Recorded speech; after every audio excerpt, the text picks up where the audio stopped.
Good evening, everyone. Welcome to the 11th County of Los Angeles Citizen Redistricting Commission regular public meeting for 2021. Today is May 26, 2021, and the time is 7:02 p.m. We will now call the meeting to order. As a reminder to the public, this meeting is being recorded and live streamed to youtube.com/LA County Redistricting. The link to the recording will also be posted and accessible through the Los Angeles County Redistricting website. If at any time, any members of the public have any technical difficulties, please message me, Tai Lei, and we can work towards fixing the issue. As a reminder, for members of the public interested in making a comment, please click on the Q&A button on the Zoom toolbar and enter into the Q&A section the following information. A, that you are interested in making a public comment. B, your name. C, the organization you are affiliated with, if any. And D, which agenda item you would like to make a public comment on. When you are called to make your public comment, you will be prompted to unmute your mic so you can speak. If you are participating via phone, press *9 to raise your hand. Once called upon, please press *6 to unmute and speak. I will now take the roll. As a reminder, commissioner names will be called in a rotating alphabetical order by last name. Commissioners, please be prepared to unmute your mic and respond when your name is called. Co-Chair Carolyn Williams. Present. Commissioner Dorina Wong.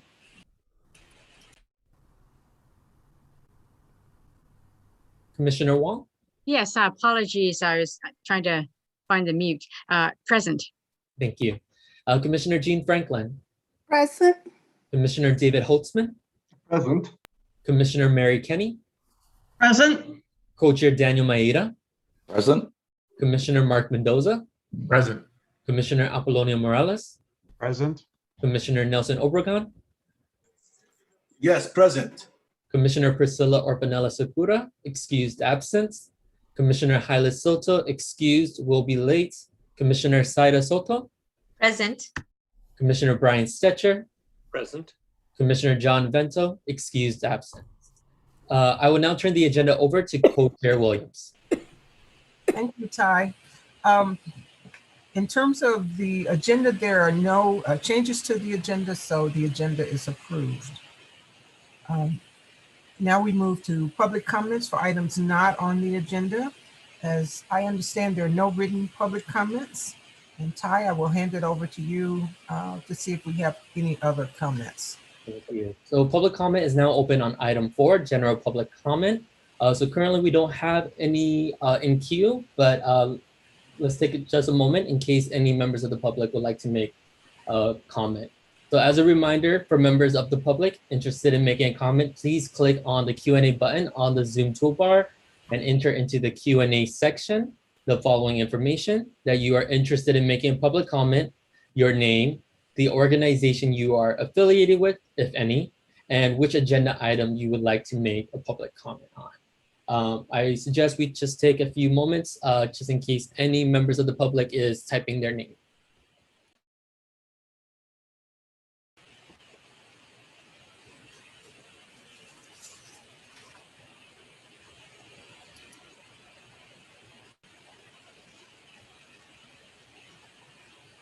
Okay, Co-Chair Williams, it looks like we have no public comment for this item. Thank you, Ty. So we'll move on to consent items. For the consent items, we have 2 sets of meetings to approve minutes on, if we can. I'll take them in order. First, the May 12th, 2021 regular meeting that we had. That's been posted. You've all seen it. I see that there's a hand. Commissioner Holtzman. Yes, sir. So first of all, I should just notice that at the top of that file, I was just looking at it, hang on. It says April 28th, but the date was May 12th. But second of all, I think I'd like to send the minutes back for redrafting, because the one public comment that's listed there from Terry Tippett, Westside Neighborhood Council, just says her name and whatever, but actually she gave a verbal description pretty much of a community of interest with some geographic parameters. And we're going to need to have our minutes sort of either updated or we're gonna have to have our demographer go through the recordings of past meetings, because we've gotten a bunch of basically oral statements of communities of interest in geographic terms from other commenters. And it would be helpful both to the public, to us, and certainly to our demographer to have that information in there. So a little summary of how she described her community of interest would be good. So maybe we can put off approving the minutes till we get that. Any additional comments or questions, changes? With regards to the descriptions of comments for a meeting in which, you know, there may be just a very small handful of folks, and I understand in this particular case, you're pointing out that she may have made specific comments that relate to line drawings or communities, a line drawing or communities of interest.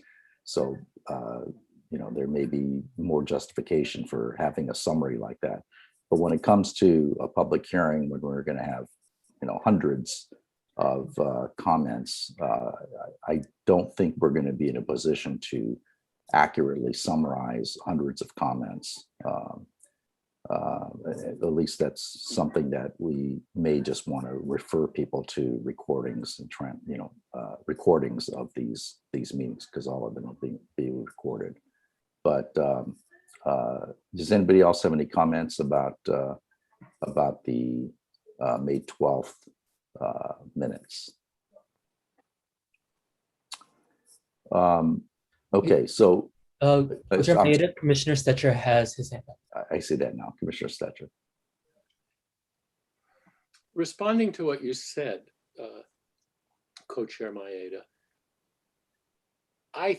when is it that we are going to be able to say to people, please submit your information about a community of interest that you want us to be aware of in the following way, so that we don't feel responsible for retrieving any comment that was made to us casually?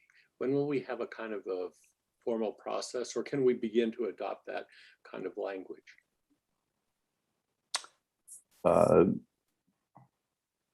When will we formally ask folks to give us that information? I'm assuming some people will give us information that fits in those categories that are beginning of their public hearings.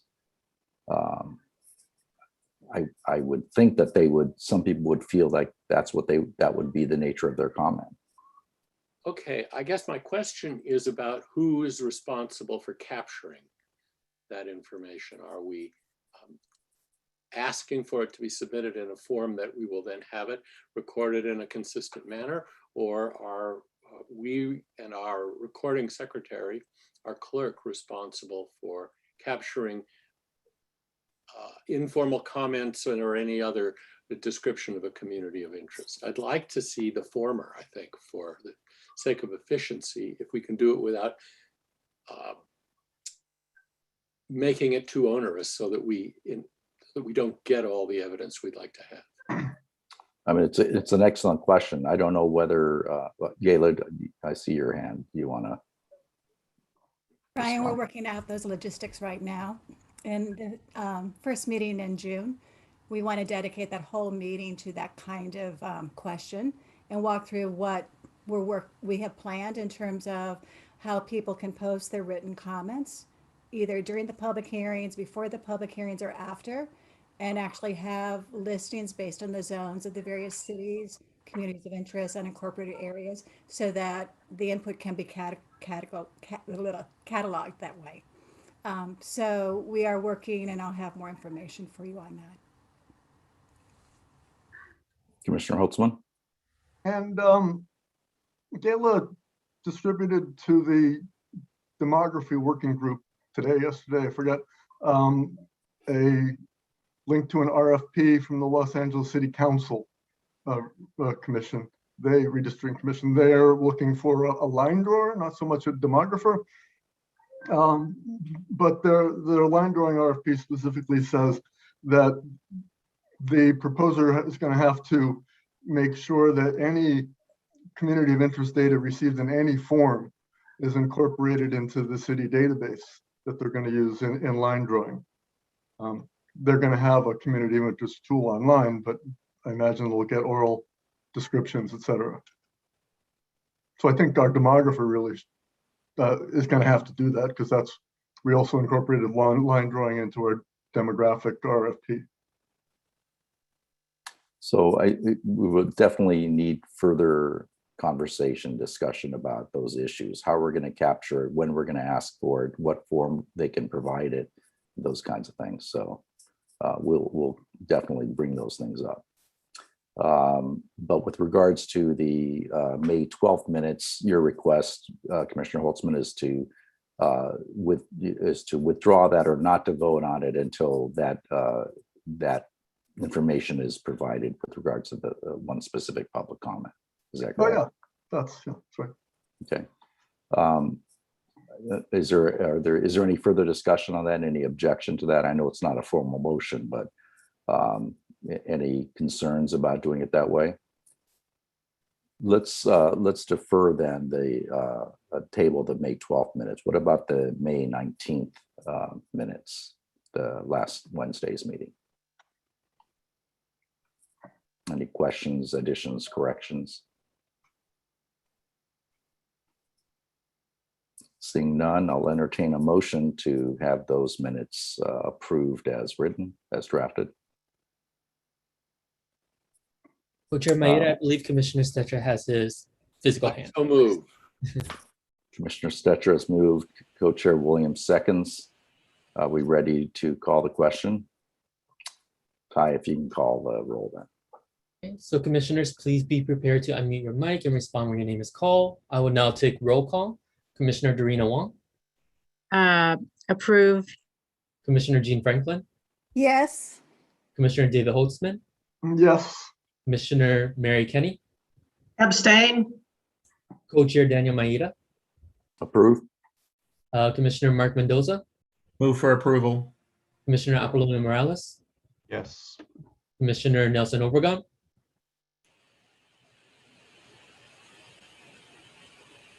Yes. Commissioner Sara Soto, Yes. Commissioner Brian Stetcher, Yes. Co-Chair Carolyn Williams. Yes. Motion passes.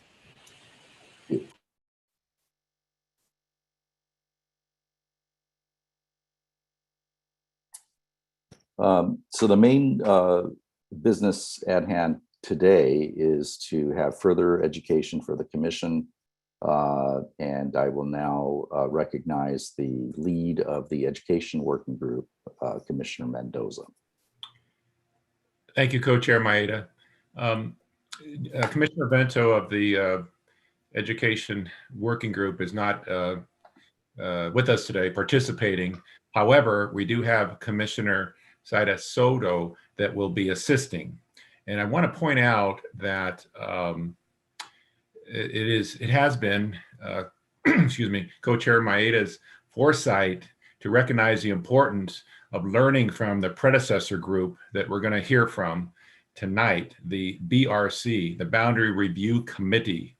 And they did what we're doing, granted slightly different parameters 10 years ago.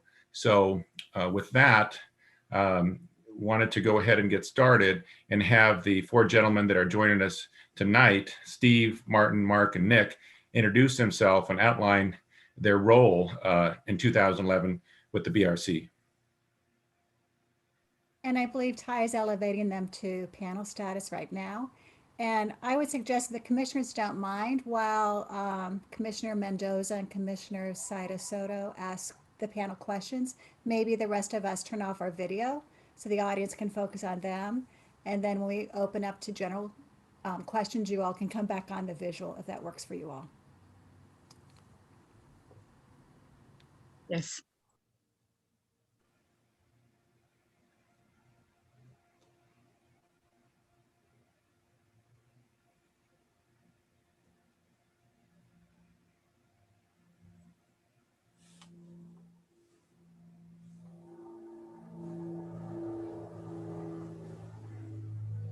Panel, if you could hear, please proceed in the order that you prefer. Okay, I saw my name first, so I'll jump in. My name's Steve Napolitano. Let's see, I'm in my 5th term with the Manhattan Beach City Council. I was on for 3 terms, 9/2/2005. In 2005, LA County Supervisor Don Knabe called me up to join his team after I was termed out. So I was with him for 12 years as senior deputy, and I served as an alternate appointee for the Redistricting Commission at that time. Since then, I am also an attorney, sorry, but I've been practicing law and got back on the Manhattan Beach City Council to the good graces of the electorate, but happy to talk with you tonight about the prior redistricting effort. Thank you. I think that serves as my intro, right? Martin Zimmerman, why don't you go next? Yeah. Martin? Yeah, hi. My name is Martin Zimmerman, and back in 2011, I was an assistant chief executive officer for the county. And I guess my job was the most global. It was kind of a coordinator of the overall effort to assemble the team of all the experts that would have input and expertise in the process, from county council to regional planning to internal services department, and also a team of experts, including demographers. And then to create a plan for how to undertake this effort. Certainly to review all the legal requirements, all the calendar deadlines, to work very closely with the Board of Supervisors to keep them advised and to keep them apprised of the process. And probably the most important thing was to create a public input process that was as seamless and transparent and effective as possible, to solicit as wide a possible breadth of input and participation, all the way from submitting plans, because a lot of people did actually submit completed plans using our software, but also just commenting. Like some of the comments I heard earlier, you have public input regarding defining communities of interest. And that's sometimes extraordinarily helpful for someone to define what they view as a community of interest that they want the commission to take into consideration. So, that was probably one of the major responsibilities, is to create a public input process that was as broad and effective as possible, and to make sure that that input was cataloged and provided in some kind of fashion, sometime in summary or otherwise, to all the Boundary Review Committee members. So they had that to take under consideration as they deliberated. Thank you, Martin. Sure. Would you like to follow? Sure. I'll introduce myself. My name is Mark Greninger. Back in 2011, I was the Geographic Information Officer for the county. So Nick and I are the mapping GIS folks. So once every 10 years, politicians really, really care about maps, and that's our background. Every once in a while, there's a lot of detail. That's a lot of people pay attention to what we do. So this is my opportunity to talk about that component of it. But back in 2011, my role as the Geographic Information Officer was to align the business purposes of the BRC, what Martin was talking about, with the technical resources that were available for mapping. So some of the things that I did was to take those business requirements and identify the online mapping tool, go out and help with the procurement of that tool to enable citizens to draw their own district boundaries, as well as building with the demographers and with the geographers that were part of that to build the redistricting units, or what we called RDUs. What would be that building block that we would potentially build up into the district? So you may hear RDUs, or if we start going off in jargony terms, right, redistricting units, you'll hear us say GIS, which stands for Geographic Information Systems. So that's been what I've been doing for 17 years with the county. And back then I liaisoned with all of the county departments and supported at the end the registrar recorder's efforts to take the district boundaries and to be able to run elections with those boundaries. Thank you. Nick. All right, my name is Nick Franchino. I'm the GIS manager for the LA County Department of Regional Planning. I was also in the same role 10 years ago as part of this effort with the BRC, like Mark mentioned. One thing about regional planning, it's a very small department as county departments go, but we focus on the unincorporated areas. And that is a key piece to all of this, are the cities that we're going to be dealing with redistricting and the unincorporated areas, because that gets into communities of interest and all of these things that have already been discussed. So I actually have been 3 times, because I've been with the county for 25 years, 3 different census complete counts. So after we do a census, then we do redistricting. So I was involved in 2000, I was involved in 2010, which got me into redistricting for 2011. And so I've worked on these things. And again, planning is just related to all of this, and GIS is as well. So I was on this committee, and like Martin said, the discussion of transparency, I worked with some of these teams that set up the websites that we had, again, to make these data sets available, to make the mapping software available, and things like that. So that was my role, and that is, again, how we potentially could support in the future. Thank you, Nick. Steve, how was the Boundary Review Committee put together? How or why? Because I can, the funny thing is, hi, Martin, good to see you again. Nice to see you, Steve. I mean, here's the funny thing about this whole system or procedure for you guys now. It's entirely different. I know you know that, but it's entirely different. And Nick and Mark's input and Martin's input before, really, there were 3 tracks going to the last one. It was the legal tract, the administrative tract, and then the political tract. And so I was deep in the political tract, which you guys aren't going to have to deal with nearly as much. You're going to have to deal with it, but not as much as I'm. As to how it was put together, they followed what the formula was before. 2 members appointed, 2 alternates appointed. We all attended the meetings, though. The alternates had to attend with the primary appointees as well.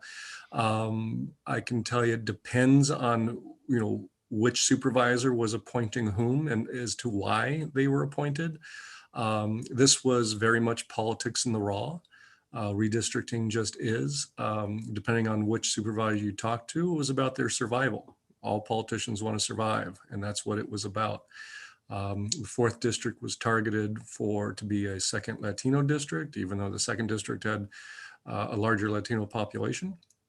And so, it was seen as a attempt to take out Supervisor Kanabe at the time. So he had Kurt Pedersen, his chief of staff, as his appointee.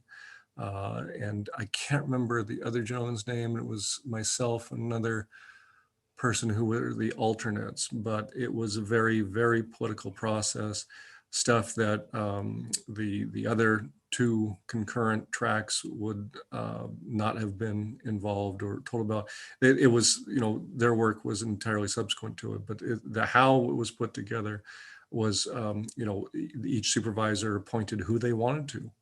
And I don't know if the rule, I would hope the rule is not the same. The rule at the time was you couldn't be redistricted out of your district if you were a sitting supervisor.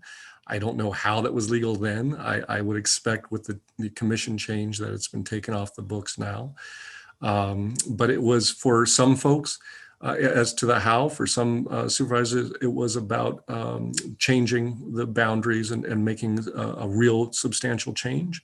For other supervisors, it was about survival and keeping things the same. And at the end of the day, there was just nibbling around the edges and not any wholesale changes. And we can get into that more later. I don't want to bog down here, but there was much more the why as far as the appointments go. They were all geared towards certain outcomes. It wasn't an impartial, unbiased panel that was seated at all. Thank you, Steve. Zider, go ahead. Yeah, thank you. And thank you everyone for your time. My question maybe is best directed at Martin, but of course, not limited to. I'd like to ask a question, rather a series of questions around public outreach, engagement, and education. As you all know, I think if you've been following us, you know that that's a very important part of what we are setting out to do, is to really be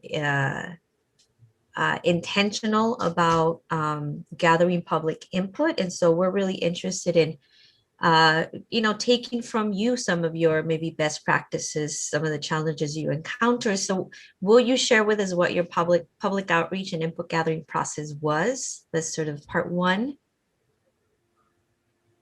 Okay. Excuse me. I think of everything we did, that was the most important, that we really endeavored to make sure that people understood the process, understood what the requirements were, understood what the governing parameters and guidelines were, and then truly felt that they had an opportunity to participate. So we put a workbook together that went through all of the governing legal requirements, that went through all of the principles that you need to be mindful of when redrawing districts. I mean, obviously, from the most basic one person, one vote, all the way to defining and considering communities of interest, anything from a city to a historic community to certain socioeconomic ethnic groups, to an area that maybe was very affiliated with a certain facility, or areas that were oriented towards the beach or the mountains, those kind of things. And so we really took seriously the importance of educating people as to what the governing principles were and what redistricting was about, but scrupulously careful not to influence, not to try and ever tell somebody this is what you should do in drawing lines. We told them what the governing principles were, and certainly whatever laws there were that they had to be mindful of. But our sort of central administrative unit that I sort of coordinated, we were hysterically objective. I mean, our job was to make people aware of the process, facilitate the process, and make sure everyone was informed. Now, as to how to reach out to people, I mean, there's so many different, I mean, we obviously had a public information office that, continually advised the public of the process and meetings that were held. We held outreach meetings throughout the county and all the 5 supervisorial districts, where we not only educated them as to the process, but invited even initial input at that point. And again, any input provided in those meetings, whether it was an outreach meeting or it started to be BRC deliberative meetings, that input was recorded, was summarized, and provided to the Boundary Review Committee. There are many groups that will automatically be involved in this process. They were involved 10 years ago, they were involved 20 years ago, they were involved 30 years ago when the county was sued for its redistricting plan at the time. And so, you're going to have an existing, very extensive mailing list of people that you will be keeping very apprised of the process. But you will reach out, through county departments, through contacts, through board offices, of all the interested entities and all the possible groups and organizations that would want to be involved in this process, and you will maintain that dialogue with them. I'm not sure. I went on how long. Just to follow up on some of what you've already mentioned, do you have a sort of recollection of some of your targeted outreach approaches that gave you the best results in terms of actually turning individuals out and getting them engaged in the process. And then, yeah, let's just go with that.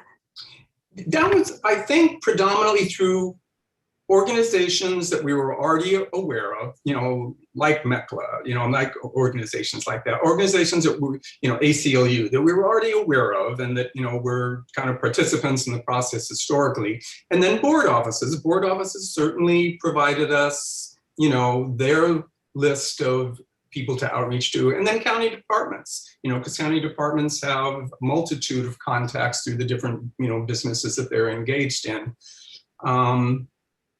Yeah, I think those are the key ones. Yeah, Steve. Oh, I'm sorry, I shouldn't be calling on you.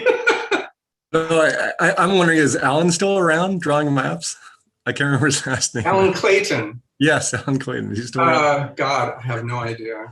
But as far as public input goes, if you know the county system and the county board offices, they each have a large amount of discretionary funds to work with on a yearly basis. And a lot of those funds, at least in the past, used to go to nonprofits. And so depending on what board office wanted to do whether maintain what they already had or change what they want to, the outreach would be to all these nonprofits that got the discretionary funds. And each office gets Prop A funds to provide buses and transportation. We bussed people in.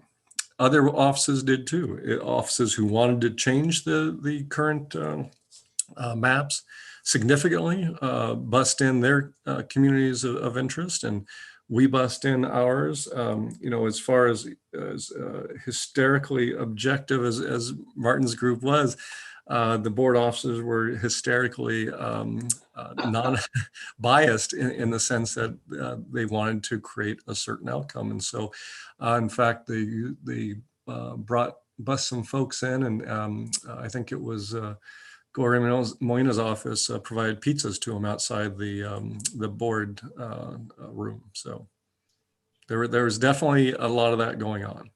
One note about outreach as well, and you already, I think this commission has it, is you have a nice website with lots of information. The transparency starts there, everything online, everything you can. And the 2011 redistricting website is still available. It's still there. So you can see the plans that were submitted 10 years ago, the 20 plans. You can see the resources that we provided, because you'll want to do things similar when we talk about the mapping software to let people draw those boundaries, the frequently asked questions, the legal, that book that Martin mentioned, the guidebook. It's a 130 or 140 page PDF that totally describe the process. So those are the things that are part of the transparency, this really rich website to help engage people, to help them, to give them the info there. And we know not everybody's online, and we know that doesn't reach everybody, but that is one big thing that we did that you can do as well. Yeah, one other thought that I had that was actually the cities also have their own interests. So it's reaching out to all 88 cities. And within the city of Los Angeles, neighborhood councils, there's a lot of interest in those areas as well. That could be another group, or within the LA City, the council members, they're definitely going to have opinions on these things as well. The big thing that you're going to have to deal with is twofold, I think. One is the rise of social media in the last 10 years. So that it presents opportunities, but as we know, also challenges around potential miscommunication. That's one thing that you have to think about. And also the fact that we're in a situation right now where, I think, Nick, you brought it up, we're fortunate enough to have the technology, but how do you reach out to groups that don't have the technological resources to engage? And maybe towards the end of the process, can you have a physical presence at some location to actually, have your faces in front of people so that they actually know that you're real, all right? So, yeah. Thank you. Just add on to Mark's too. What Mark said is absolutely right about cities, though. They very much have an interest in who their supervisor is, and they let us know very often. In fact, City of Industry very much wanted to be part of the 4th District, but Supervisor Molina didn't like them so much that she kept them in hers. Thank you, Steve. Thank you. Yeah. And yeah. Nick and Mark, can you describe an approach that the BRC did or adopted that helped in the mapping redistricting process? Nick, do you want to go first? Sure, I'll go. But I'm going to touch on really what you've already started with, which was the main thing, the most important thing was the RDU, the redistricting unit. And basically what that is the smallest geographic unit that you are going to break things up so that you can then aggregate them together to make the districts, the 5 districts. And the key to that is that those districts cannot have, these units, sorry, cannot have gaps or overlaps. So they have to be, and that's why you have the GIS people. We'll make sure ultimately in the end that the units that are decided upon don't have gaps or overlaps. And then after that, it's just a collection, it's a puzzle making experience after that with the software. But the key thing is that, so RDUs, you don't want to split cities.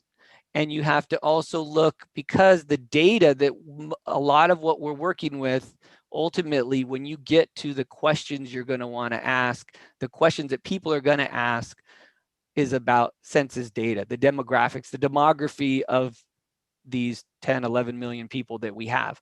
And so with that those units, we're going to hopefully work with you, or you're going to work with your demographers to get those units in place. We did basically census tracts, cities, and other distinguished, just a few other places where it logically made sense to split those and made the RDUs.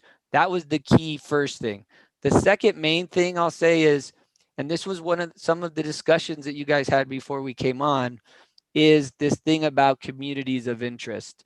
And the idea is, well, first of all, too, we're 10 years farther than we were last time, and we already had good mapping software 10 years ago. We have great mapping software now.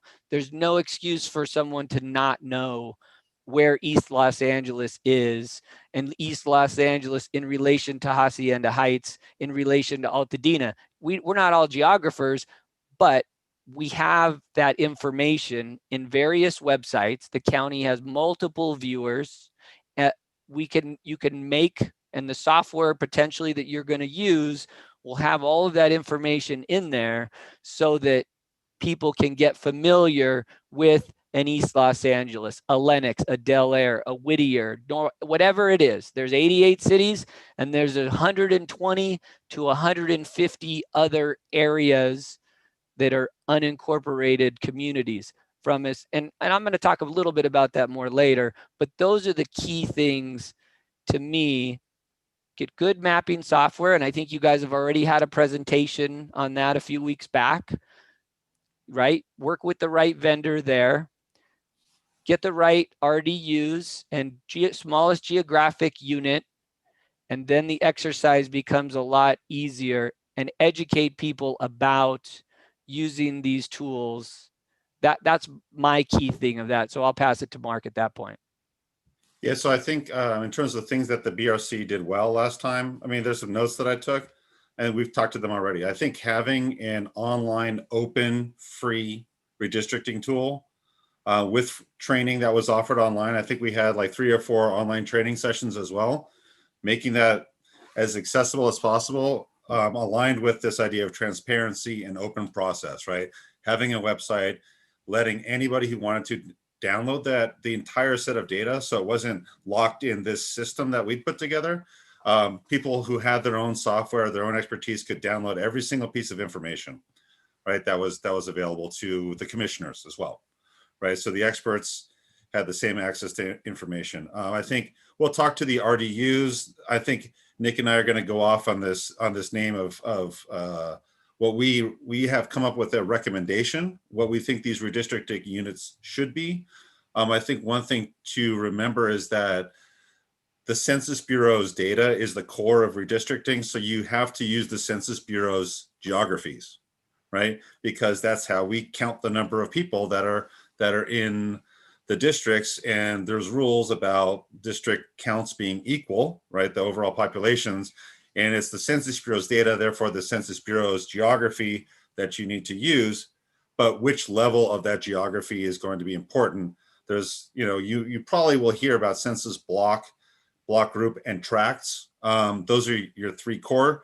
These are the little building blocks of the county. The question is, do you want to deal with 97,000, 10,000, or 3,000 of these things, right? If you allow people to have 97,000, they can generate their little communities of interest, but now you're dealing with 97,000 things, right? Which makes mistakes easier to happen and also doesn't allow grouping into communities as well. So I think Nick and I will talk a little bit more about some of what we did after 2011. I spearheaded an effort to create what we're calling countywide statistical areas, which is a naming convention for specifically unincorporated areas in the city of Los Angeles, where we tied these little blocks. We gave them community names that are related to historical naming conventions, what's commonly been called for a place. It's not exactly a community because communities, they differ based upon, one neighbor to the next. It's what we, based upon all of the information we have, think that this is what is commonly called based upon post office or historical names. And then using a census tract keeps, the counts. You're not, it's a reasonable approach, but that is your decision to make. Your demographers and your experts will help with that. One thing, Martin, you noted, sometimes you want to keep communities together and contiguous within a department or within one district. There are times when you want to actually split it. When you were talking about that, it reminds me of what we were dealing with Skid Row. One of the things that the Boundary Commission dealt with was some districts wanted to actually place certain locations just in another district. And actually politically, they kept an area that needed a lot of help and a lot of engagement from multiple districts split so that every district had to be involved, right? So that's something you may want to think about as well for certain areas. So one thing I want to add on this part too, key is you really shouldn't split cities if you can help it. And the city of Los Angeles, of course, is the difference. And the interesting thing, the last two times the city of LA has touched all 5 districts. So that's an interesting, because it's so big and it's long, so it kind of worked. That may not work this time, but it has the last 2 times. But here's one difference. In 2000 versus 2010, unincorporated areas, some key ones were split. And I remember my first 13, 14 years in the county, I had to deal with that. So Florence Firestone, for example, was split between the 2nd district and the 1st, I think. And so that caused us problems with how we provide services for the planning department, public works, because these communities were kind of getting split by who represented them, which made it hard for service organizations, in this case, the county departments, to service those units, those areas, and it was very difficult. So we worked with the BRC, and again, the plans kind of came out where they only split, some of areas where they're unincorporated areas, but they're really separate from each other. So we kind of split those, but it was very few. And we didn't have the right down the middle of Florence Firestone, and we didn't have we didn't have a community of interest that was split. And that's the key. So try not to split cities for sure, because that's how data all comes. And unincorporated areas, again, some are really big, so you might not be able to, but that would help for people that have to provide services. That's this one thing that I know I learned in the last 10 years were better than those first 10 years, and how things were split up from my perspective. Yeah, and those statistical areas that we're providing are representative of that. So if you agree to name those as sort of the statistical areas or the communities that you will use, not the official naming, that actually is how we will, as departments, having switched to public works, that's how we provide our services. And there's that continuity. A lot of times there's a continuity between an area, a representative, and then also the county support and the city support agencies that actually provide services to those residents. That's important. Nick, the only thing I would add to what you were saying about, don't split cities, don't split unincorporated areas is, yeah, that's a classic, all agreed upon community of interest and redistricting principle. The point is, it is not sacrosanct, and it doesn't necessarily supersede others. And you can have people with very passionate testimony saying, no, this community of interest that I have defined based upon other factors is more important than that city. And you're going to get testimony like that. And that's something you'll have to contend with. It is very classic and very conventional to say a city needs to stay together, but you will have people with very strong opinions saying, no, there's other important things that redistricting needs to address. Yeah, the one thing that to add to that, if that is going to, if you want to take that into account, then you may want to align if there are internal city districts, so council districts or neighborhoods within those cities, because that tends to be how those cities or organizations provide service, right? So that's a key component. To have a single voice to a single representative for an area is actually kind of a critical thing. But Martin, going back to those principles that I think would be very, very good to lay those out. Okay. Thank you, gentlemen. This information is invaluable. We have several more questions for you, and hopefully there'll be time for some Q&A from the commissioners themselves. Saida? You're on mute. Thank you so much for letting me know. Let's talk a little bit more about the challenges you encountered, and maybe more specifically to the challenges that you encountered with collecting input, and then of course synthesizing from the many competing interests, and of course all of the public comments that you gathered. What were some of those challenges? Maybe very briefly, what were some of the solutions to those? I mean, it's just going to simply be more difficult for you because there's just so many more, so much broader interests now, like Mark was saying about social media. There's going to be so many more avenues to provide input. But at that time, I mean, we held public meetings, we had an email address, we had a website, we had, like I said, outreach meetings, public meetings, and through the assistance of the executive office of the board and then our own staff, we made sure that we recorded everything, both audio, and then took notes and made sure all of that input was provided in at least summary fashion to the Boundary Review Committee. And all I can say is at that time, 10 years ago, it was tolerable. I mean, yeah, it was a lot of work. And I'm sure you're going to get a lot more because there's just more avenues of providing input now. Yeah, I agree with Martin. You're not going to have any lack of input. It's what you're going to give to it. Because beyond the basics of redistricting and not wanting to break up a lot of communities and cities and everything else, though, is you're going to find a lot of those people already like what they have. They're used to their services. You're going to get input from communities and community members because there are vast differences in districts, the involvement of the supervisors and the level of services they get in terms of investment and reinvestment in dollars. The basic services remain the same, but there can be vast differences, and they're generally like what they're used to.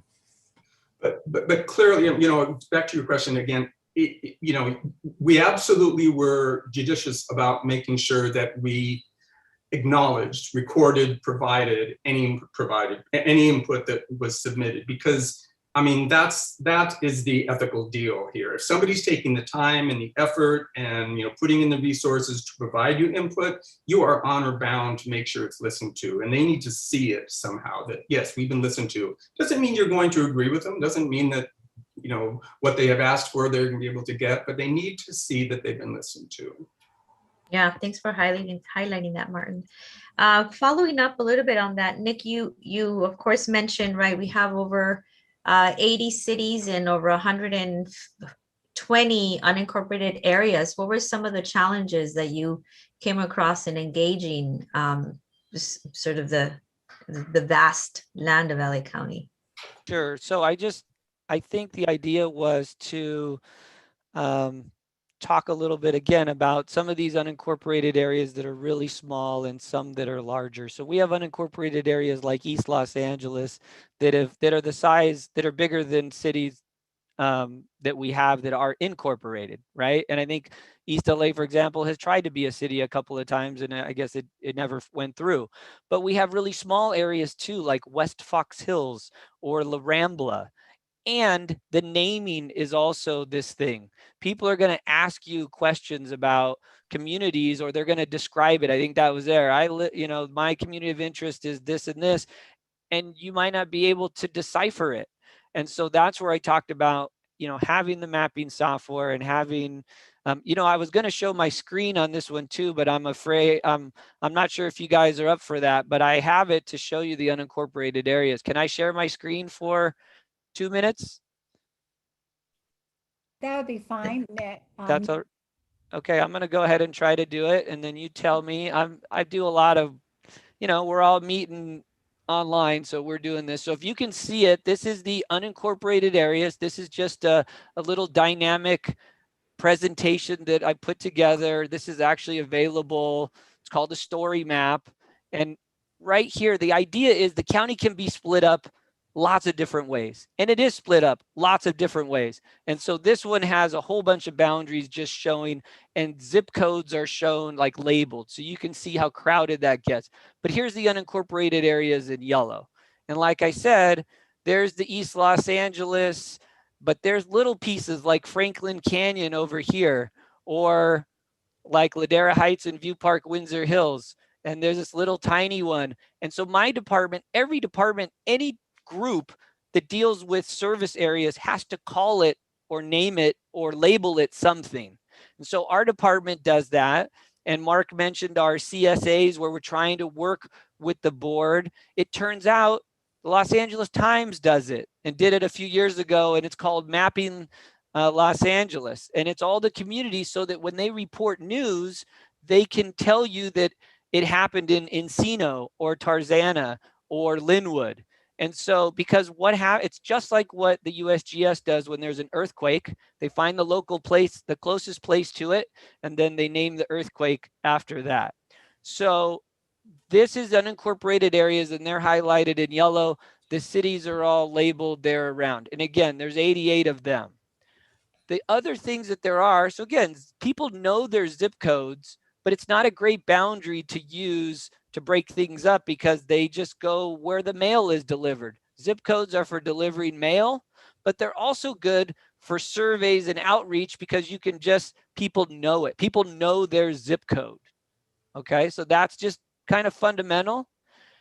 We broke the county up years ago. We're the oldest county planning commission in the United States, the Regional Planning Commission, almost 100 years old in about 2 years. Zone districts is how we broke the county up years ago. So some of our names are related to these old zone district names.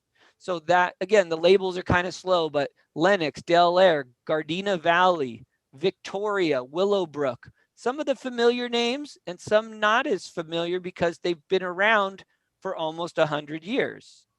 So community standards districts or overlay districts, that's not really important for here. This is the layer that Mark was talking about, the CSAs, where in this, the labeling is not great because we put unincorporated in front of everything, but you get the idea. Rancho Dominguez, El Camino Village, that was the same as that zone district, Gardena Valley. So this is where the naming is going to be in there. There's town council groups. They call themselves different names too, not even always the name of the community.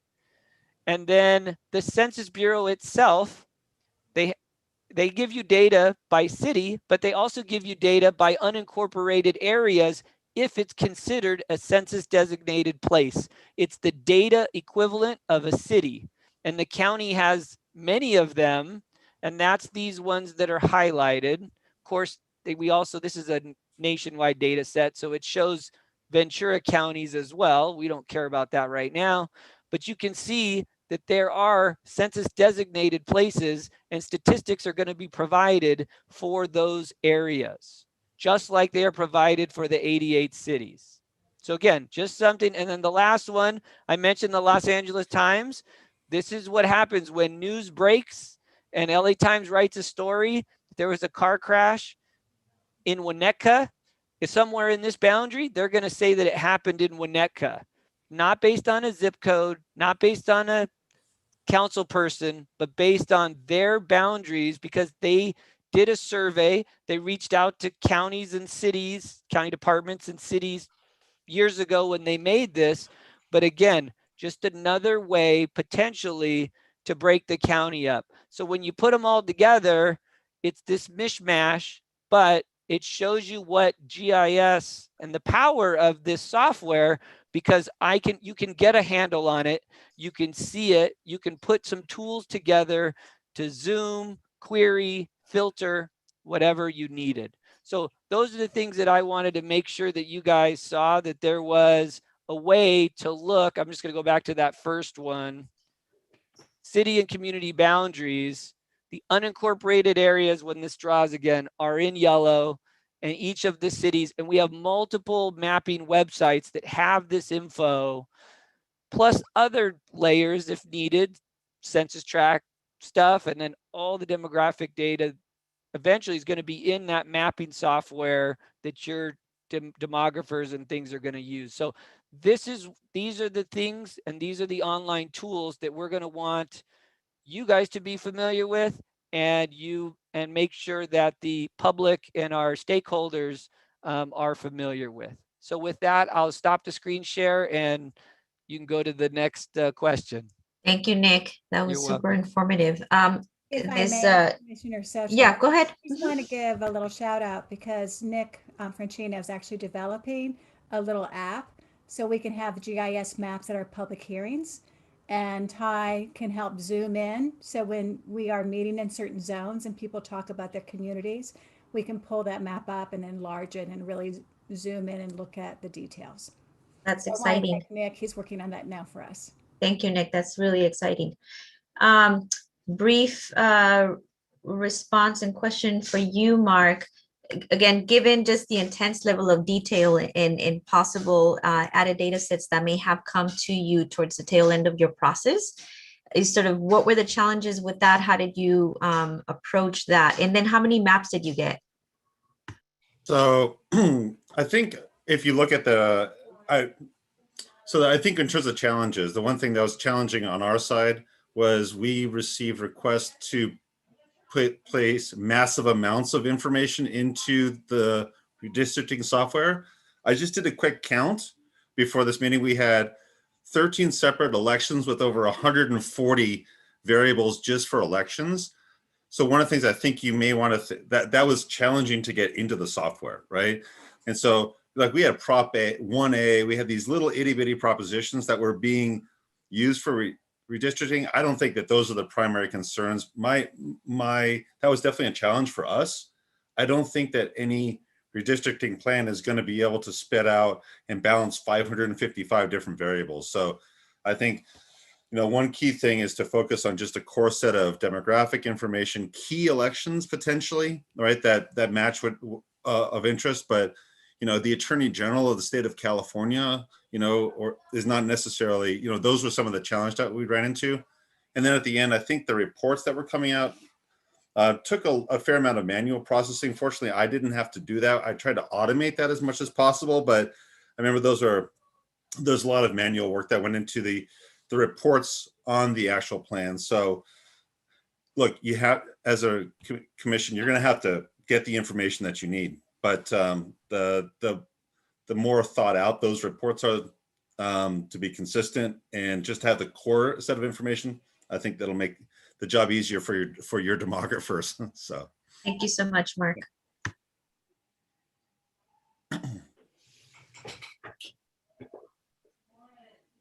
Dan, are you prepared? I am. So we're about ready to go to a public comment and then commissioners' additional questions.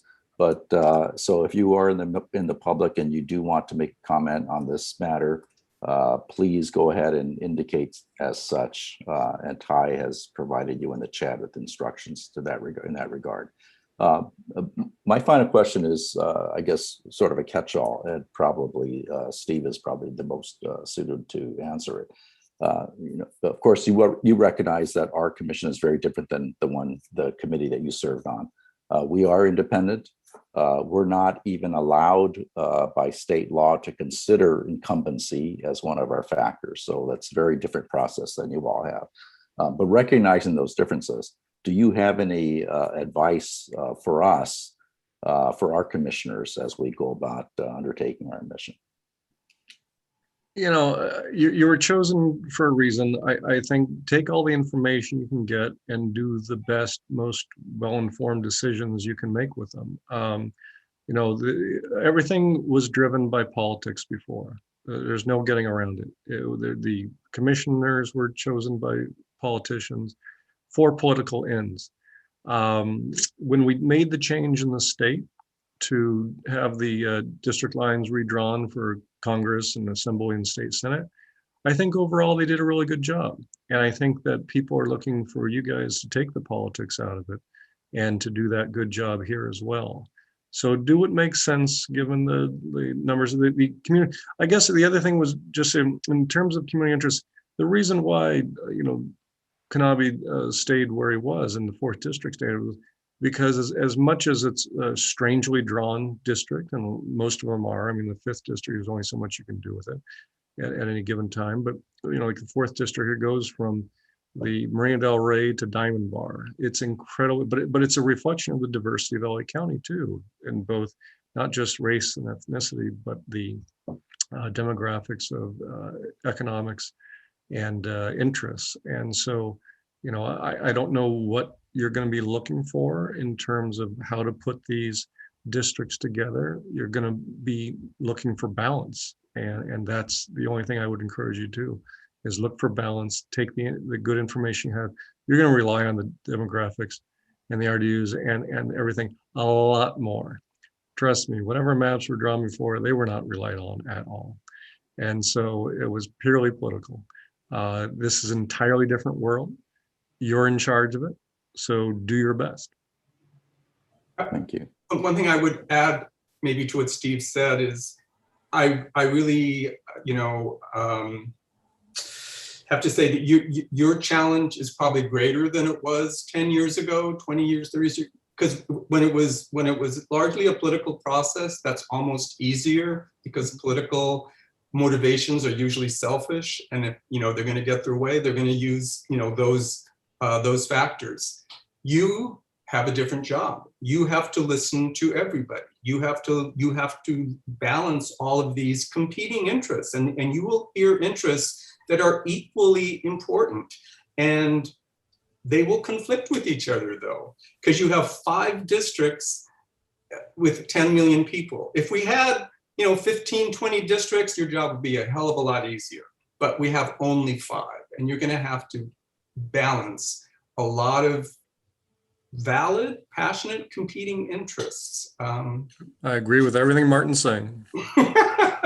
No, it's absolutely true. Yeah, it's going to be a question of balance. So thank you very much for all the input. It's been very valuable. I do want to open to any public comments. Ty, has there been anybody who's indicated that they have a public comment? So public comment is open on item 6A. Currently, we don't have any queued up. Just because we do have one member calling in on phone, I do want to remind them that if they would like to make a public comment, they would need to press *9 to raise their hand. And once called upon, they would need to press *6 to unmute and speak. For everyone else on Zoom, members of the public, if you would like to make a public comment, you would just need to click on the Q&A button on the Zoom toolbar and enter in the necessary information. And while we're waiting just a moment for that, commissioners, get questions ready. We want to go around and have everybody have a chance to ask one question before we repeat any commissioners' questions, if we can. Okay, I don't see any public comment. So we will close the public comment period and take questions from the commission.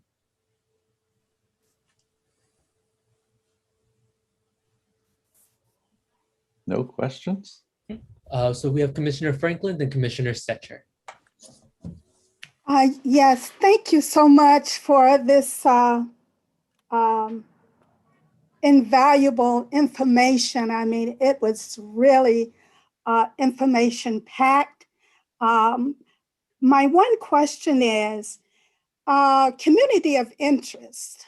Can you, what definition did you use to define community of interest? And my second question is unincorporated areas. What distinguishes a neighborhood or a geographical area to be unincorporated? Anyone? Maybe I can answer your second question first, which is what does an unincorporated area mean? So an unincorporated area means that it has not been annexed by a city. So there is no city there that is in charge of that area, that has political jurisdiction. Therefore, the Board of Supervisors effectively acts as the mayor and the provider of services for that area and responsible. So that's an unincorporated area. So when LA County first was created, everything was unincorporated. And then slowly over time, cities, Los Angeles City was the first one. And now we keep on growing more and more cities. So now there are 88 cities who are responsible for, public safety, trash collection, fire, provision of various services that in those areas, right? So if you live in the city of Los Angeles, you're going to call, you'll contact LAPD, right? But in the unincorporated area, you would call the sheriff. That's the difference. Yeah, you got about 1.5 million people in unincorporated areas. So it'd be, I don't know, what was it, the third largest city, the second largest city in LA County if it were incorporated. Right. But that's what was the first part of the question? Communities of interest. And there's a legal definition, but again, you're going to be able to look beyond that as far as what their interests are. But that's where the attorneys can tell you that. Yeah, and I mean, there's very conventional examples of what's a community of interest. A city, that's an obvious one. Sometimes it's an ethnicity. Sometimes it's a cultural community. There's a lot of examples, and Steve is right. There is actually a legal definition, but it's kind of like eye of the beholder. I mean, people can define their own community of interest in ways that you may have never heard before. And if it holds water, if it is some interest as they've defined it, that a certain area is defined around and gravitates towards, that's a community of interest and it has to be taken into consideration. Great, got it. Thank you so much. Commissioner Stetcher, then Commissioner Wong. Thank you. I want to go back to the description of the basic units that you used. I forgot what you called them. Wait, they want my face. There we are.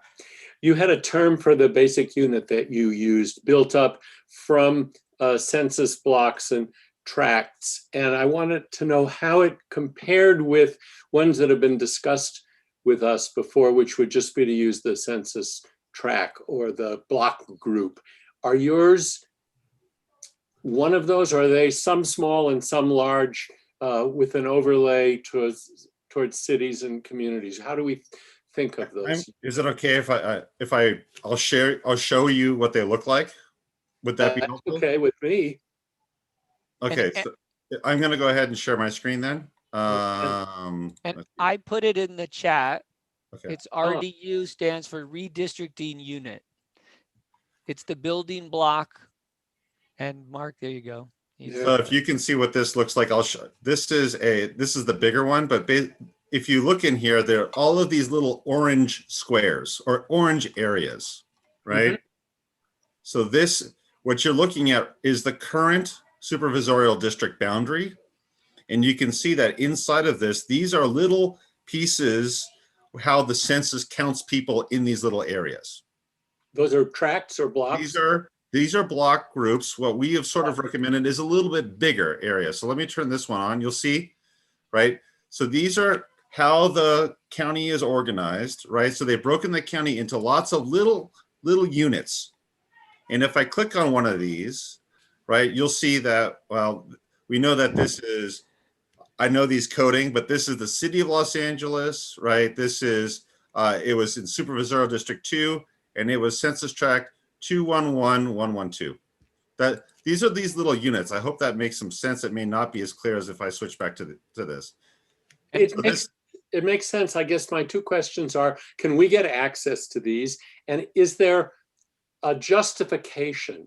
Is there some place where you've argued that these are the right things to use, that we could see and perhaps adopt if we agreed with you? Right. Well, the primary reason, as I explained, why I think universally people use some census-based geography is because the Census Bureau is providing the core statistics for counting the number of people that live in each of these areas in the county, and also the number of the voting age population. They provide the demographic information for each one of these little these little areas.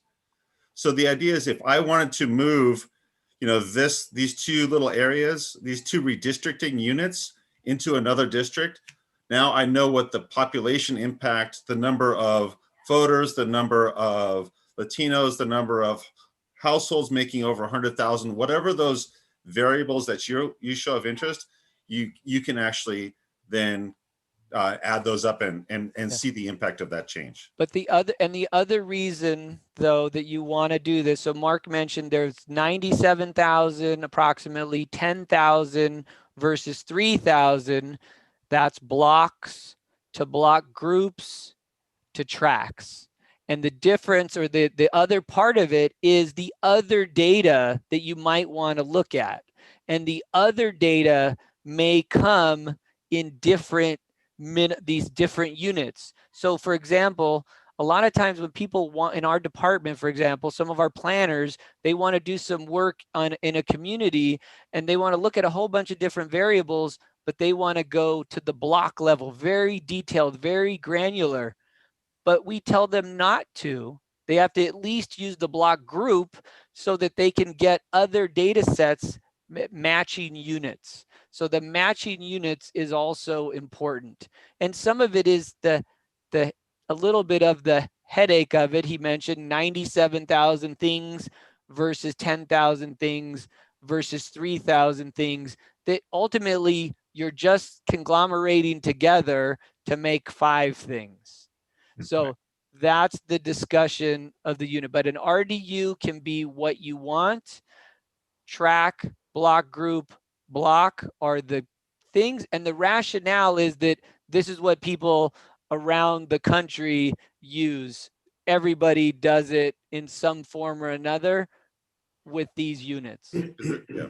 This is where the PL9, this is where the census data is attached to this. So you'll notice I changed the color scheme on this. Right now, each sort of different color represents a community area. So for example, these colors right here, this is, you know, if we click on this, we know that that's Little Bangladesh. And these are based upon what the city of Los Angeles has identified officially as neighborhoods. So we tried to align with that. So this is Wilshire Center. So these are recognized, hopefully, as little geographies, communities of interest. But again, the key is these little blocks, because that's how you know how many people live there. There's no question that you have to stick with Census Bureau's boundaries, but this additional information on what you call a community, this is the one that we recommend because this is what we use, and try to tie it with what we see as communities normally connecting. What I would say is the public comment that came at the beginning, or the comment that was made, is, hey, we have our area that we're interested in. What you could allow somebody to do is identify an RDU as something that they have particular interest, or 3 or 4 of these, right? If they wanted to call something, you know, my hometown, they could say these 4 little squares are what I call my own community of interest, and that could be a method for providing public input. And you could even make a simple app where people have the RDUs and they could add their boundary for what they think is their community, and then they can just select the little units and say, and this is the equivalent. And maybe it matches up exactly because they're using the same boundaries, or maybe then they decide, do they want this one in or that one? So you guys are going to have to talk about that. And there's plenty of resources to go to that as you get further along. We have Commissioner Wong, then Commissioner Kenny, and Co-Chair Williams. Yes, thank you. So yeah, this is very helpful. It's interesting to see how you dealt with it. And I can see how this is a very different process. But, you know, even taking into consideration the idea that this was a very political process, the supervisors obviously wanted to preserve their districts. You still had to comply with the Voting Rights Act, the Constitution, you know, and all the principles of one person, one vote, and avoiding vote dilution and those kinds of legal requirements. So there's a couple of related questions. So when you, you know, when you got all the public comments and then I guess help with the report, did you have to include in those public comments justifications for why you made your decisions?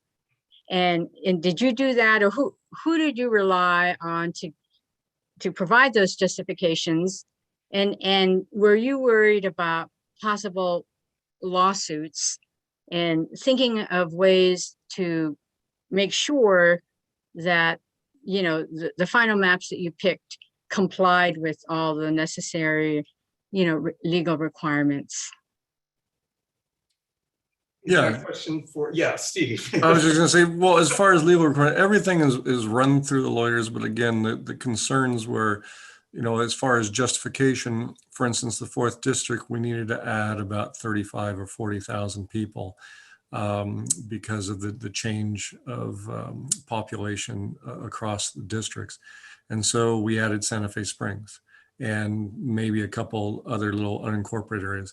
But that satisfied it, because what we did was we brought in an entire city, which is a preferable method as opposed to splitting a community. And it was a majority Latino community. And so it checked the boxes. Was there an effort, though, to you know, address things like having a future Latino supervisor? No. Was it to address anything else? No.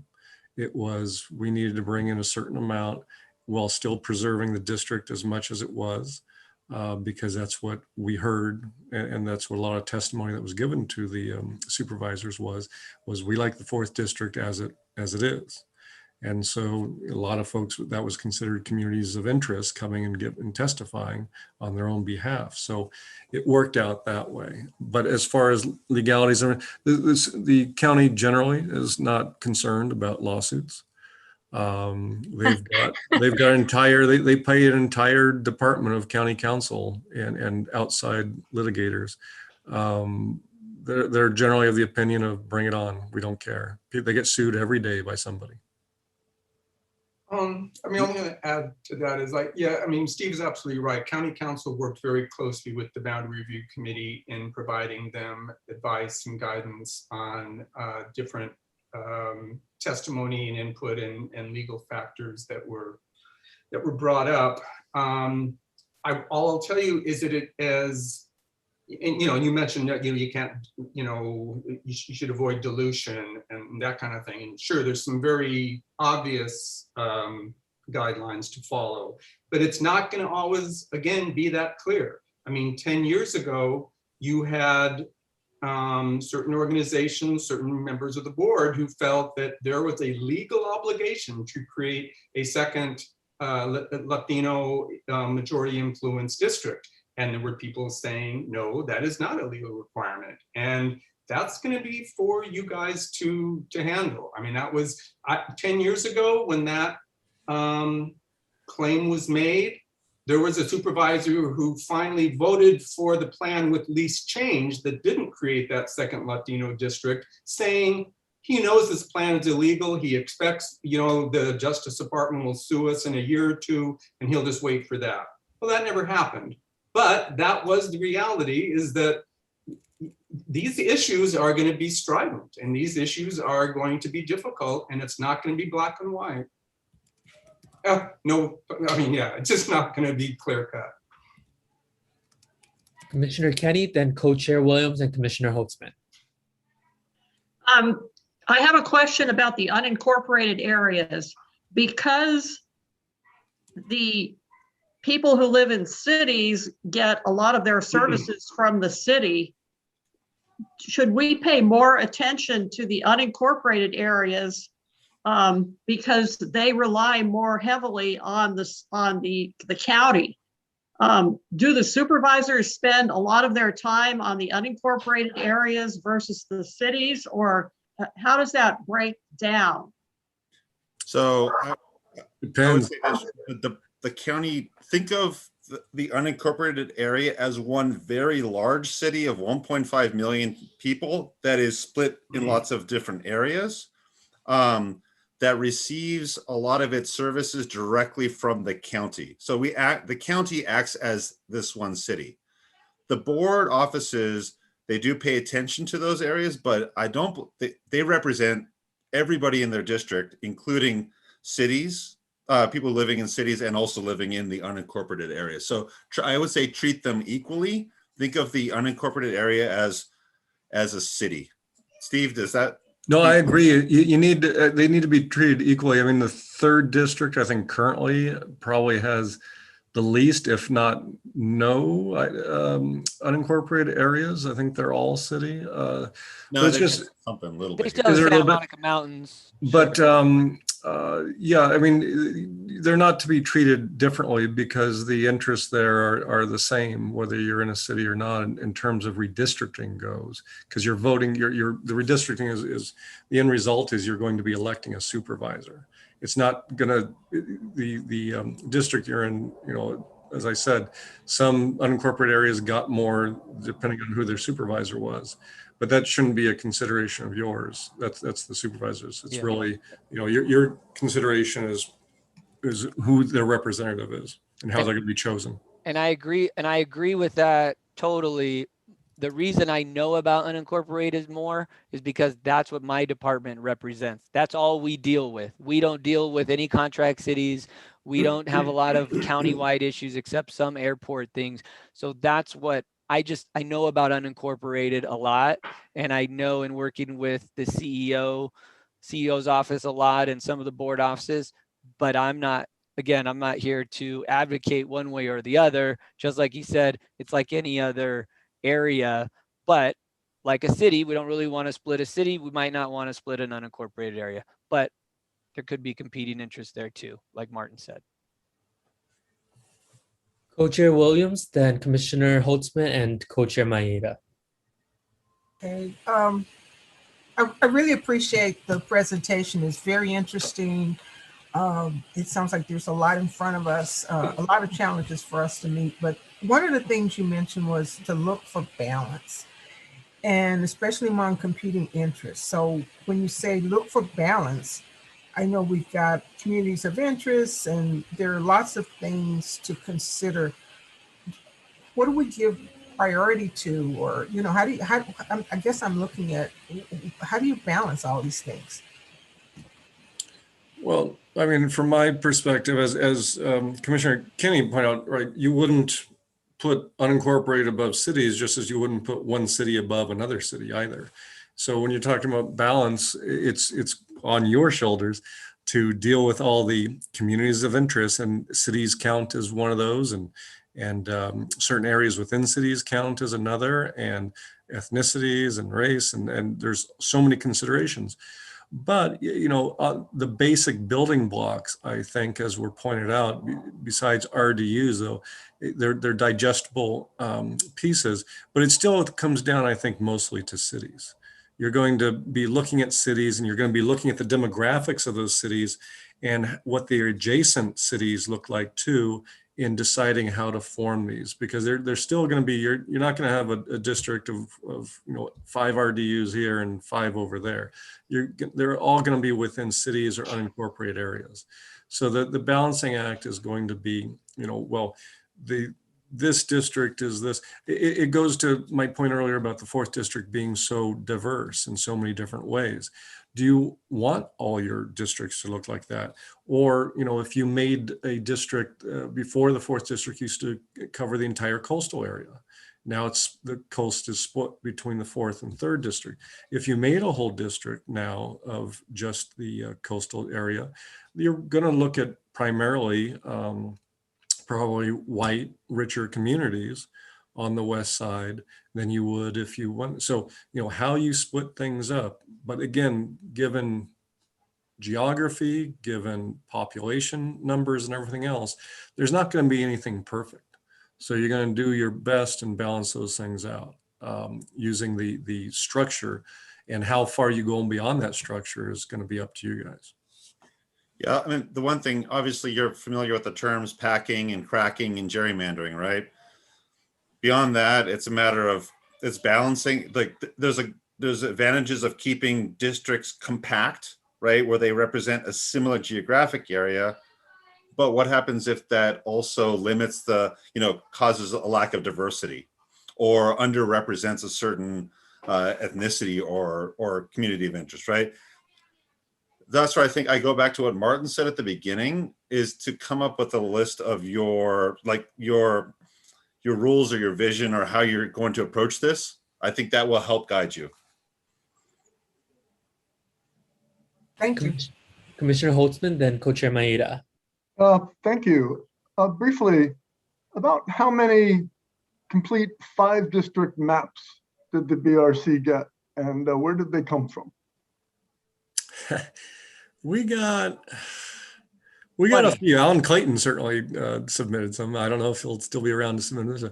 We got quite a few. I wouldn't say they were under 10, I think. No, there were 20 actually. 20? Okay, there were 20. 20 were submitted. Like I said, the politicians didn't care how many that were submitted. But yeah, so there were 20 submitted, but you know, you had different people doing some extreme things, and you had some who really tried to balance out or address certain things that they thought. But that just goes down to, and I'm talking up now just because I want to return to the Co-Chair Williams' question too, is that you might want to, and Mark's point is well taken, but you might want to check on what the state redistricting commission's criteria was and how they looked at things. You might want to see if there's a template there that you can follow. But yeah, as far as maps go, it's going to be much more important to you and to see what maps come out now than it was before. Yeah, and I'll say this too, just because I said all the resources are still up. So MALDEF had a couple of submissions. An African American group called LACBOS African American put one up. One of my former planners, he was a 35-year planner. He retired a couple of years before the redistricting. He submitted a plan. I see his name on here. And then they just have some different names. Some are you wouldn't really know, but their names are there. Leo Estrada was my demographer professor at UCLA, who's now recently passed, but he submitted 2 plans with some different things there. So that information is actually on the website to kind of take a look at.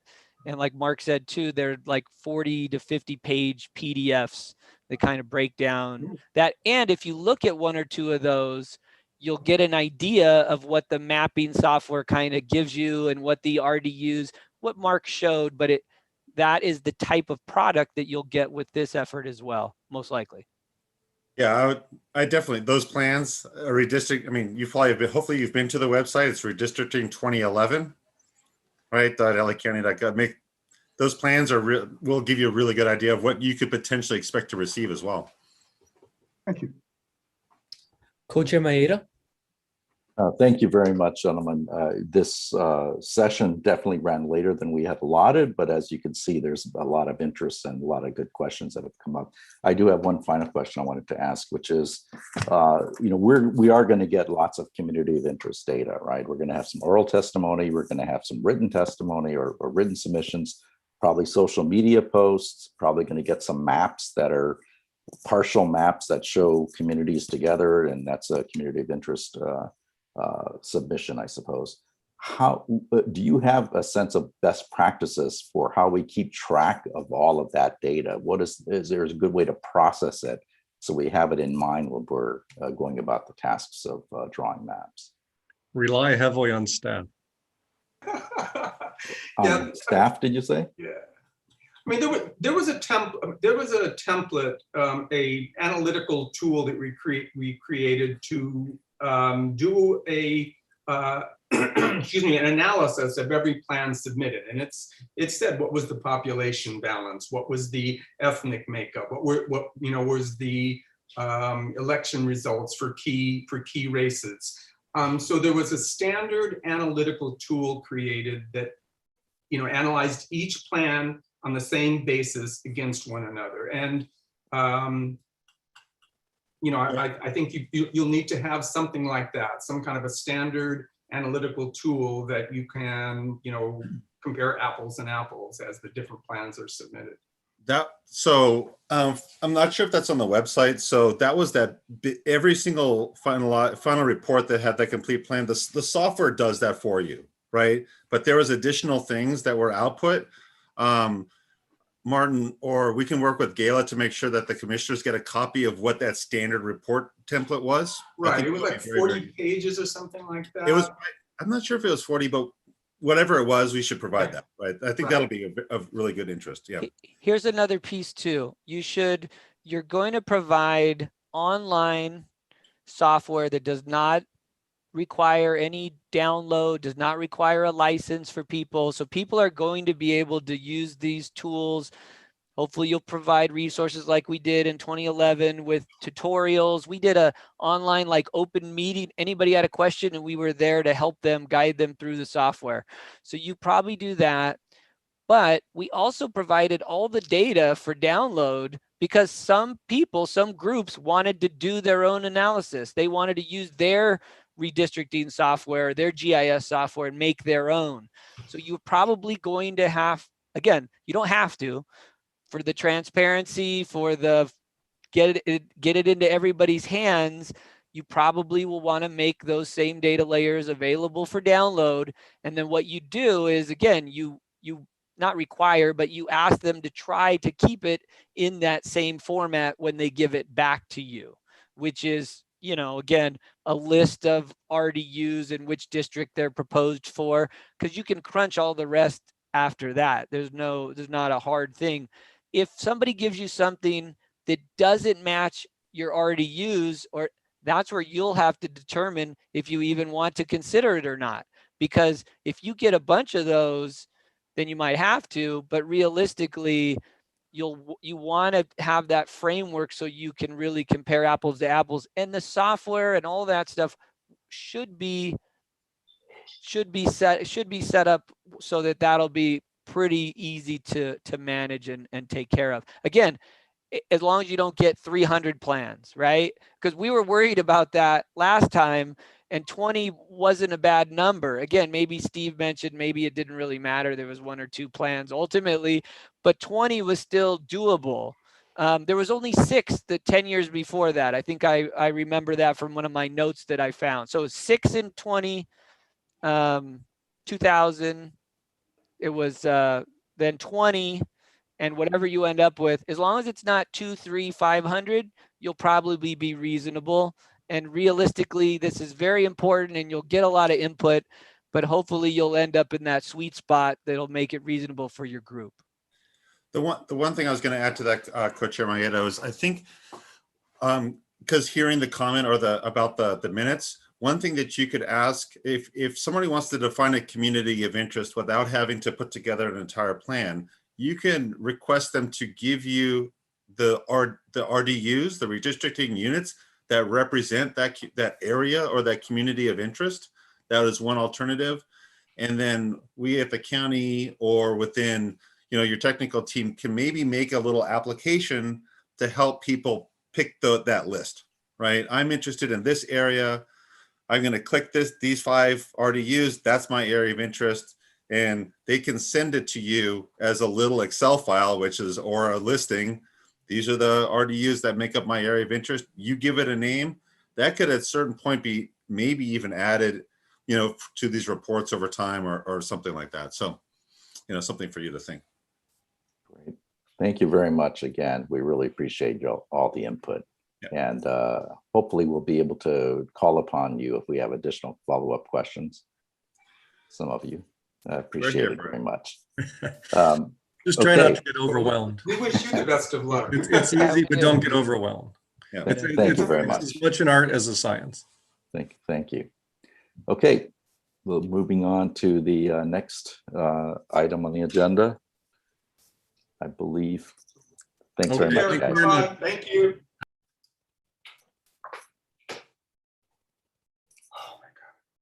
In terms of the updates from ad hoc working groups, since the small I is the education group, Commissioner Mendoza, do you have any additional information for us at this point? Yes, Mr. Co-Chair, briefly. We have been taking input from other commissioners on things that they would like to have us look into. It takes a little bit of time in some cases to solidify things. As you know, Co-Chair, we have had conversation with people.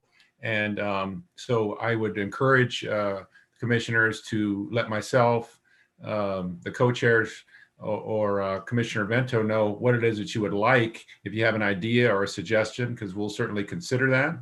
And be patient. There'll be more to come. And there's some lead time that's required. So stay tuned. Thank you. Co-Chair Williams.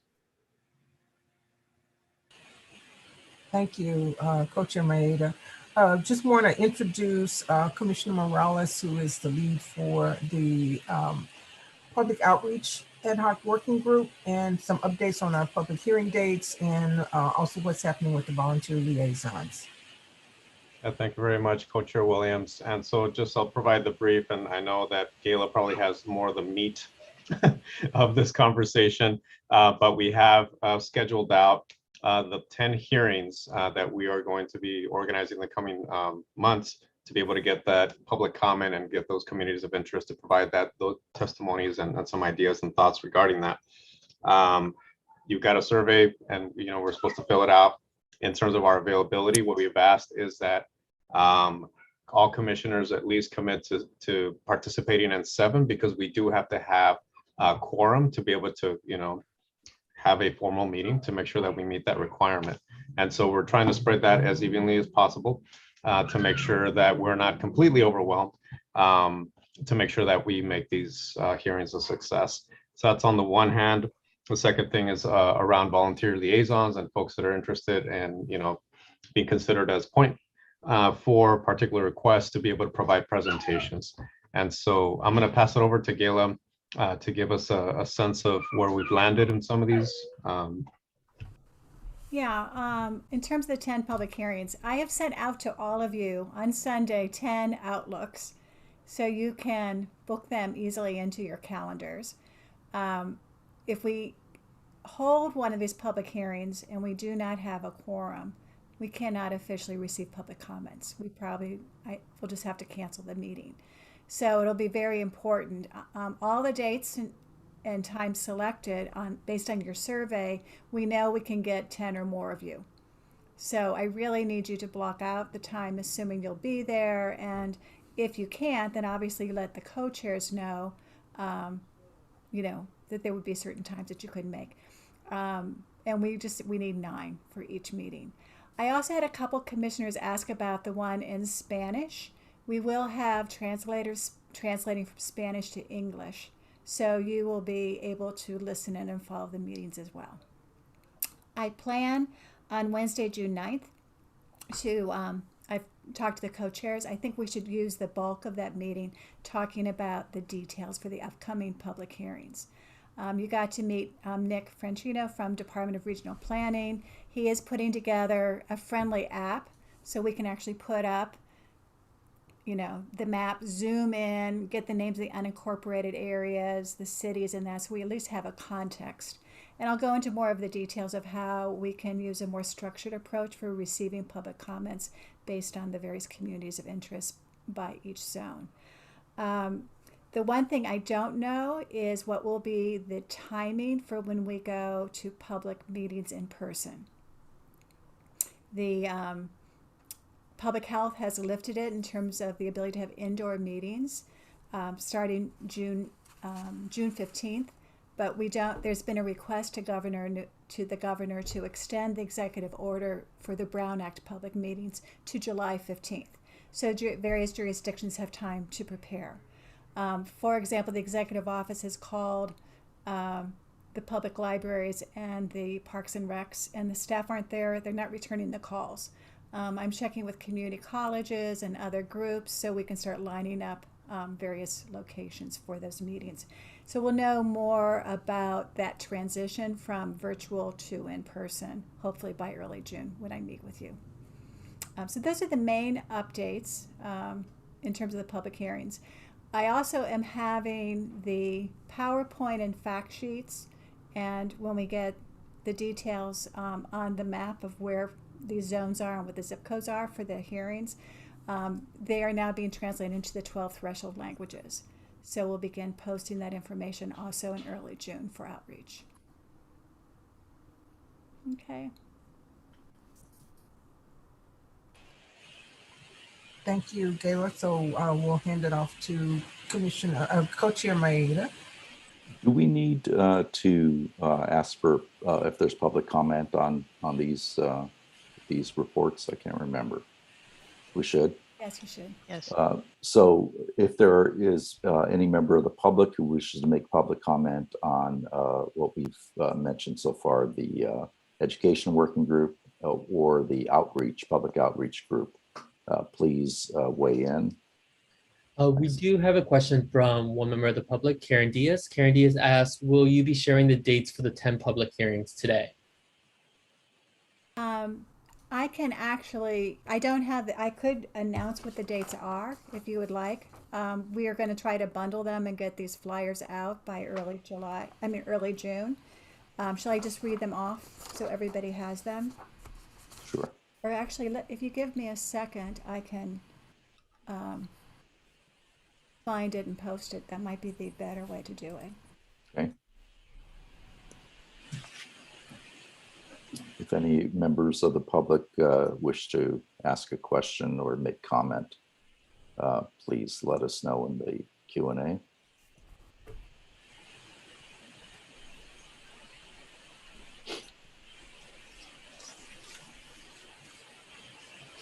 A second, I can now share this. So let me enlarge this for you all to see. I want to make this graphically more interesting, but you'll see here, these are the zones that we talked about, which are the overlay, and underneath it are the list of the dates and times. We are going to be using the same link that the public uses to sign on for regular meetings they can use for the public hearings. We figured there'd be less confusion, so we were able to work that out. On the next page, we have the order of the dates and the general areas. What we'll be developing, and again, this is the flyer, I'm sort of waiting until I meet with Nick and others from regional planning, is to make it a little bit clearer if I live in zone A, what are all the zip codes that might come to that hearing? So they're compiling that. I think there's some 365 zip codes. I'm going to see if there's some easier way to package it. But those are the dates we're targeting. And I think the question was from Julia. What we want to do is send that out, as quickly as we can to our database of 7,000, and you can go online and you can get the flyers and you can help promote it. And we'll have it in the 12 languages. Just for clarification, the question was from Karen Diaz. Oh, from Karen Diaz. Okay, thank you. Any other public comment on items small I or two small i's? There are currently no other public comments on either 6BI and 6BII. Okay, let's move to the third report, which is the legislation and updates on other redistricting commissions, and I'll recognize Commissioner David Holtzman, the lead on that committee. Okay, thank you, Co-Chair Maeda. Here I am at the top of Mount Baldy. Hi, where I was on Sunday. Great views. So I'll give my report from the top of Mount Baldy. I think people know that I've been watching hearings in Michigan where they have a statewide independent Citizens Redistricting Commission, and just wanted to say two things. One is that I have actually heard public comment. They're having hearings, okay? Like we're going to be having hearings. I have heard public commenters say things like, my community of interest is agriculture, or my community of interest is manufacturing. And I want to make sure the manufacturing areas stay together. I thought that was interesting. They're also, they're doing a tour around the state now in person. I think they have it set up so that if there's a quorum of members in person, other commissioners can zoom in. But they're all sitting up on a dais, spaced apart, masks on, when they're not talking. And they give like chits, kind of like when you go to a deli counter and you want service numbers to people when they come in. I think they might sign in on a list and get their numbers down. And they go through all the people who are there in person first. And then they allow people who are watching online to comment, and they get very few comments from people watching online. All right, so San Diego County. Let's see, first I want to say San Diego County is now, has scheduled a virtual education tour.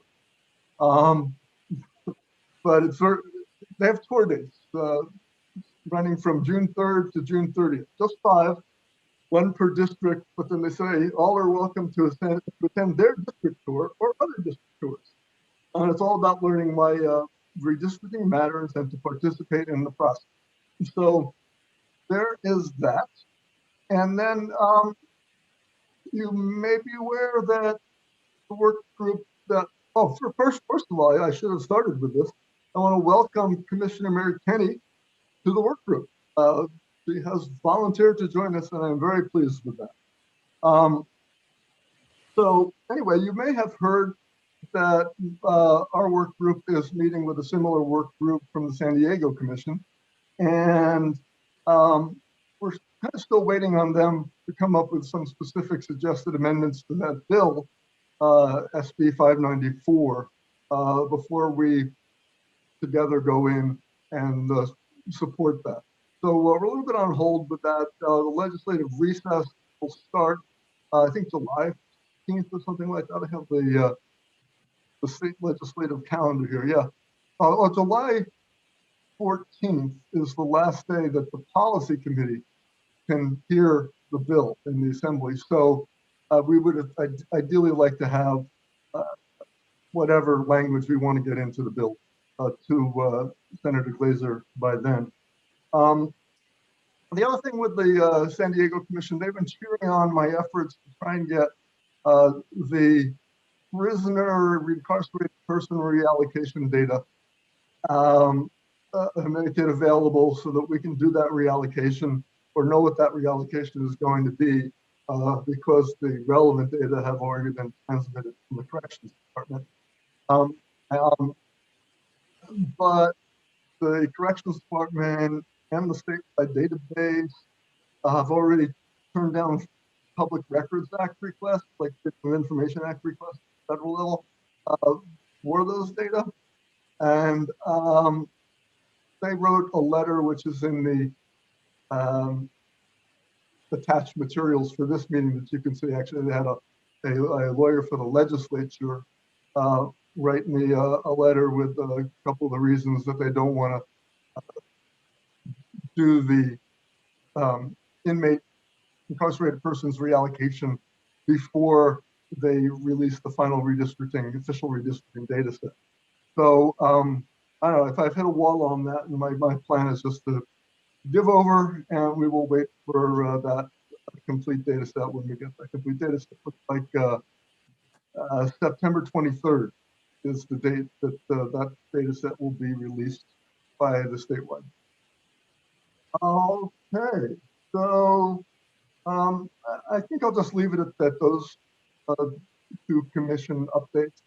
And if anybody has any questions or comments, I see a Commissioner Stetcher's hand is up. Yes, Commissioner Holtzman, you didn't mention what we had generally agreed with San Diego that we were hoping to submit jointly in terms of the date for delaying the. Oh, yeah. the map. That's true. I don't think they've completely settled on one, but they thought January 31st would be good. But then they were saying maybe we should say January 15th to push back the map drawing deadline. But January 31st was what you know we said we could go along with. So that would be nice. That would be a month and a half after the current deadline, and would give us some more time to work with. Thank you, Commissioner Stetcher, for bringing that up. And as a reminder to the commission did vote to approve that we could push back our date until, I guess it was February 14th. Yeah, Valentine's. So we have that room, you know, that we have already authorized us to accept a position like that. So we're just waiting on the final date from San Diego so we can go in jointly. Are there any other comments or questions from the commission? And is there any public comment on this working group's report? I see no public comments in queue for this particular item. All right, I will come down from the mountain. Okay. I believe that is the end of that section. Co-Chair Williams. Thank you, Co-Chair Maeda. At this time, we have not received any requests for for items to be placed on future agendas. And I'll give the commissioners an opportunity to see. Okay. So there are no items here, so we'll move on to the executive director's report. Kayla? I believe I've covered most of this. The June 9th meeting, we're going to spend most of the time getting ready for the public hearings. And by then, hopefully we'll have this outreach media package toolkit for the many community partners we have to help promote the various dates and times. And I've already reported that we're monitoring when we can go in person, and we'll probably do some kind of a hybrid where people can Zoom in or be there in person. One of the challenges is finding a space large enough for the 14 of you, plus 3 staff, to fit on a stage or in the front and still be 6 feet apart, which is still a requirement and a mask. So we'll keep working on that. But other than that, no other updates. Commission? This may be a record. Any other items for the good of the order? Congratulations, we are going to adjourn before 9 o'clock. Have a great Memorial Day weekend, everybody. Thank you. Thank Good you. night, Thank you, everyone. everyone. Good night. Okay. Bye-bye, everyone. Bye. Bye.